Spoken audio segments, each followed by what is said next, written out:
we have discussed, right? So how MQTT work. Basically, it also have a centralized broker, okay, and then you will see different connected clients, and clients can send messages, and the correct recipient should get the intended message, basically, right? So similar to Kafka, but yeah, here broker will send a message, but in Kafka it pulls, consumers will pull the message. So I will go to a public broker to show you a demonstration. Okay.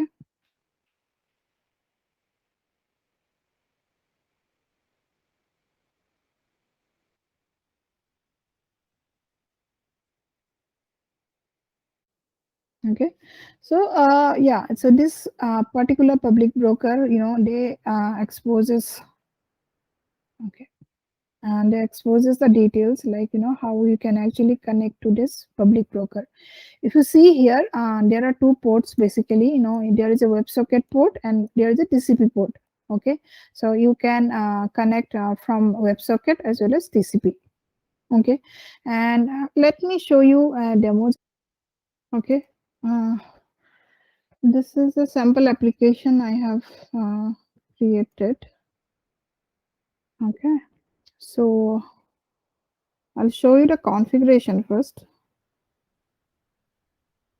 If you see here, I need to give the broker uh, IP, or host, basically, right? So where the broker is running. So I have given broker.hivemq.com. If you see in this public broker, they have given the broker host name, right? And since this will be a TCP connection, because this is a mobile app, basically, right? So I'll give the port is 1883. So here, username password can be anything. Don't bother much. If you want to use username password, you can use it.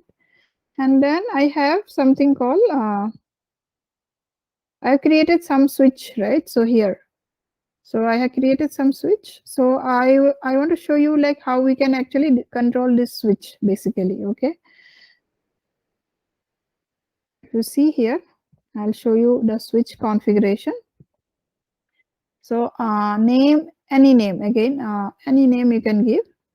Then the topic, this is important. Okay, so if you see in Kafka also, we have seen topic, right? So in MQTT also, similar way, you can give topic, and you can use slash. Suppose you want to want some topics like multi-level topic kind of stuff. Suppose hall switch, then hall thermostat, like that, right? So suppose you have multiple bulb, like that.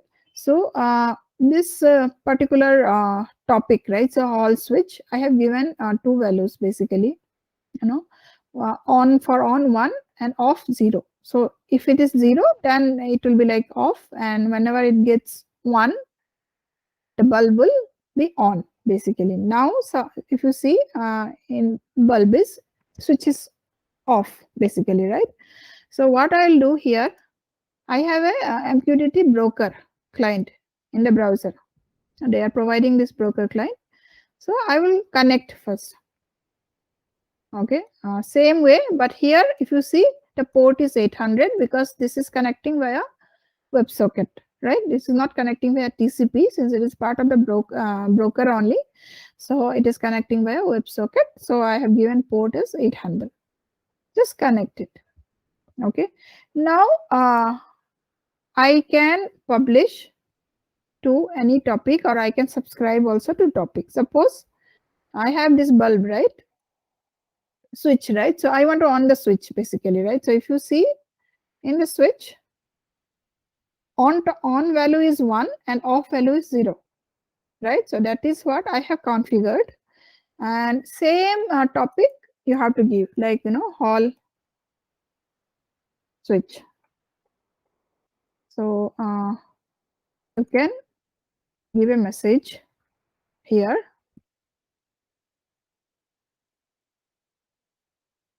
So let me pull this out here. Okay, I'm publishing, and you can see here in the phone, switch is on. So switch is on means it is owning the LED. You are able to understand the link, right? So I am sending a message to my mobile app. So this mobile app is, it doesn't know where is the no, which is the server or where it is, right? So it is just connecting to a broker, right? So from the broker, right? So I have another client basically. Which client is sending this message? Like I have sent this message one to publish it, right? Publish to a particular topic. So Hall switch is having this topic. It is subscribed to this topic Hall switch. So once I publish it, switch is getting on. I mean that on implementation is a part of the mobile app, but yeah. So that will be based on the event basically, right? So it received that event. That means it's receiving an event on this particular topic. The value is 1. Since I have configured like 1 is for on, so now switch is on. Now again I am sending 0. Okay, you can see here switch is off now because it received that message. It has subscribed to that Hall switch, and as soon as a client is sending that message to this, it is receiving and it is showing the behavior as implemented based on the event. This is how these smart applications are getting controlled, right? So assume that you have a real hardware connected somewhere in your home, and you have this mobile app.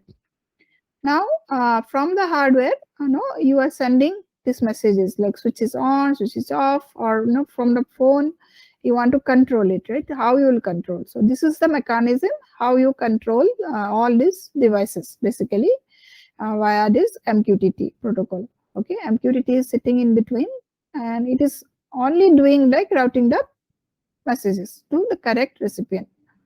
So this linear MQTT dashboard, I think it is available now in the Play Store. You can download it, you can play around. There are other applications also. I'll show you, right? I think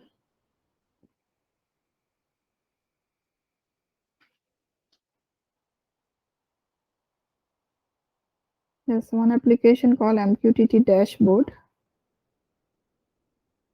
This is also a good one for understanding how this entire MQTT works basically.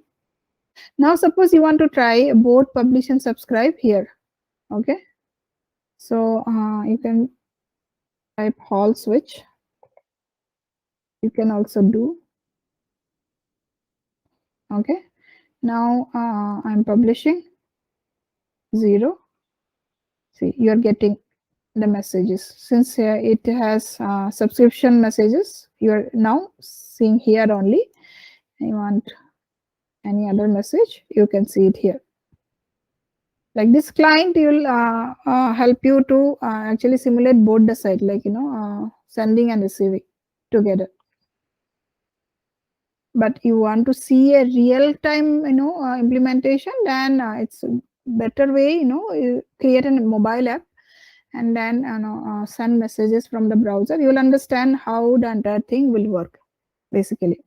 Yeah, so suppose you want to do it from from your code, right? So the way we have done for this Kafka, right? So similar way you will be having Java MQTT client basically. Okay, so if you just search for Java MQTT publish example, so you'll get client basically. So same way, see Eclipse Paho, that is a MQTT client, and you can use this MQTT client to create your testing setup basically, sending and receiving messages from code. Okay.